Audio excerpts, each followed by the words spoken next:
Hello, welcome to the Keto Mom page. My name is Stephanie. Happy Sunday if you're tuning in live. Where are you tuning in from? I'm tuning in from Cancun, Mexico. It is our last full day here.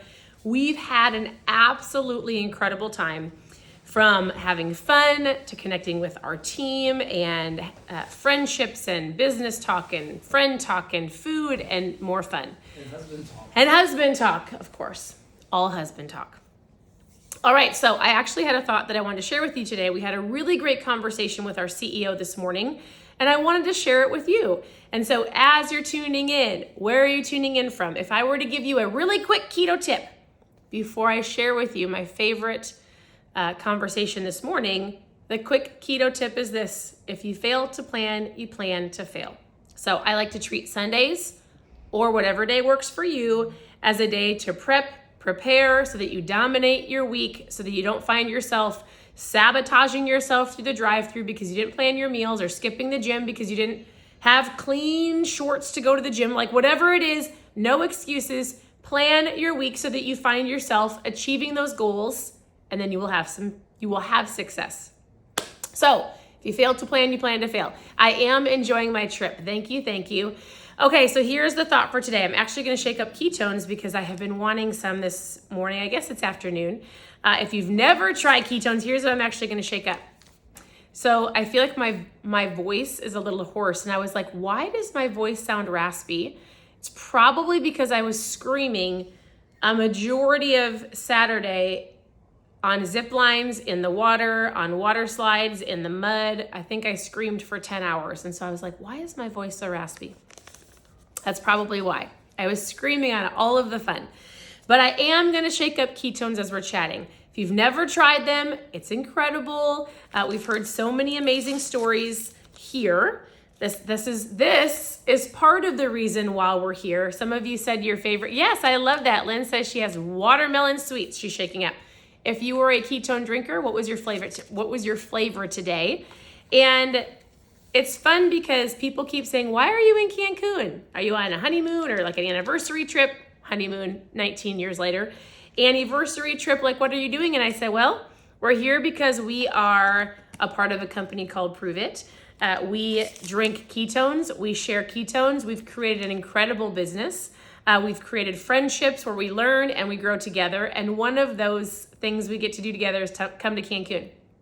So started with this, turned into an incredible friendship, business, leadership, growth, and so much more. So it's been really, really fun. If you've never tried ketones, I was just chatting with a girl in the bathroom. Listen, I will talk to anybody, anywhere. And we jokingly started chatting about, you want to know something interesting about Cancun, Mexico? And it could be different everywhere you go. But here specifically on the resort that we're at, they do things with excellence. Like, they don't skip out on little things. Every single person that we've met that works here smiles. They go out of their way to serve you, which is a key to something I'm going to talk to you about in just a second. They greet you. They're just happy. And then everything they do is even above and beyond. And I was like, they run this place with excellence. And her and I were talking about the towels that we have to dry our hands off with versus a paper towel. And it just seems so fancy. Anyways, we connected and I friended her on Facebook, and she was like, what are ketones? She asked me what I do. And I just said this: do you know what the keto diet is? And she's like, yes. And I said, have you ever heard that you can drink ketones? And she said, no. And I said, well, here's the deal. You don't have to be doing the keto diet, but you can drink ketones. It's going to help you with your energy. It's going to help you with your fat loss. Most people want to lose some weight. It's going to help you with turn on your brain. Like, I will tell you this, we got to sit, it might've been yesterday. Some of my days are getting jumbled together, and Dr. Ryan Lowry is here. He's one of the doctors that I share often with you if you want to learn about ketones. He's one of the doctors that I will say, hey, watch this video. And he came and he shared with us even more research and what they're seeing out as they're researching ketones.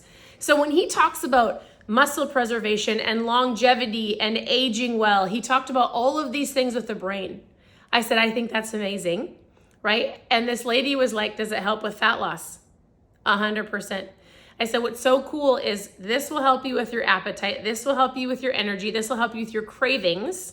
Let's get you feeling healthy. It's a tool to help you on your journey. And I said, it turns on your brain. It helps you with your muscles. It helps with longevity. Like, the benefits are incredible. Let's get you the benefits and the success that you want. And you're going to realize, like, oh my goodness, these are incredible for so many different reasons. And then you're going to go, Stephanie, why are you in Cancun with all those people? And that's another whole conversation about the opportunity and the business. And so if you've been here for a while and you've never tried ketones, post ketones below. I would love to chat with you more about it. If you've been watching for a while, you love ketones and you want to know more about the opportunity and the friendships and the leadership and the growth and income opportunities, post opportunity and down below. And I'd love to chat with you more. So, okay. We're going to drink some ketones because my throat is a little, and then I do have a thought for you. And it was really, it's around the excellence here. It's around the people that are serving us. If you have questions, I see some people asking questions. Ask your questions below because I'm missing them, and I will come back and send you a message. All right.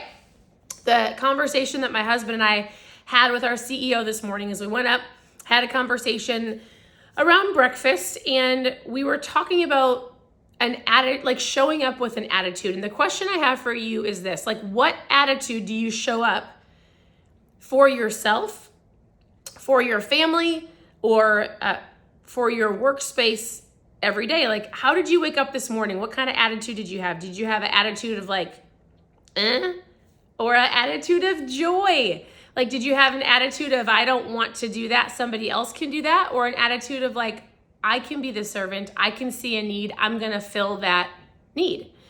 And so we were talking about how, our goals as parents, he's got 2 sons that were here with him. And I said, the server came in, I was gonna say waiter, came in and he was bringing breakfast, and we were helping move some things, which we had a conversation about what it means to have a servant's heart. What does it look like to have an attitude that you show up for life, whatever your life looks like, whoever's in your life, not only to bring joy, but to serve? What does that look like for you? And so he shared a story, which I thought was incredible. And he said, did you hear the story of Taylor Swift? And I said, no, I didn't. I haven't heard that story. And he said, it was cycling around social media. Maybe you've heard the story, but he said somebody within the realm of cleaning this, she was at a sporting event. I don't know if it was football or basketball. I don't know where she was, baseball. And everybody had left she was sitting in one of the clubhouses. Is that right? Is it a clubhouse? Yeah. Like a box? She was sitting in like a suite, Taylor Swift. And everybody left except for the people that were there to clean it, right? So think about if you're sitting in a box with people all day and there's food and wrappers and plates, and oftentimes when you're being served food, or you're at a restaurant, or let's say you're at a resort, sometimes we can have this mindset that the people that are here working for us will clean it up, right? Like, oh, they'll get it. The garbage man will pick up the garbage that fell on the ground.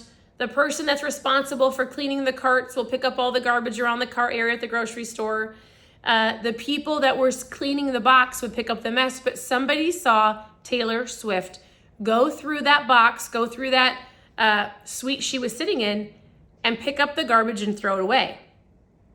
And somebody said, well, isn't that their responsibility? And I'm just paraphrasing what I was told. Isn't that their responsibility? Like, hey, somebody else has got that. And she goes, no, somebody else is hired to clean this place, but not to pick up after me.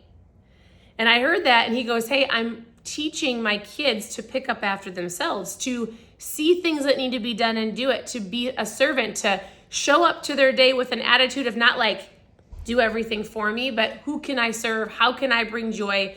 Where can I do something that if nobody says good job, it's okay because I served somebody else by doing it. I think I've shared this story on here before, but if I have, great. If I haven't, you're going to hear it right now.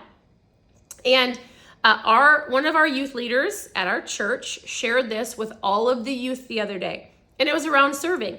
And he said, all of these men go to the bathroom. This might sound gross, but listen, he goes, he was standing at the urinal and he looked in the urinal and there was gum So like if there's men on here, don't spit your gum in the urinal. You can't get it out. And he said for a split second, he's like, that's disgusting. Who would do that? And he's like, well, the janitor will clean that out. That's his job.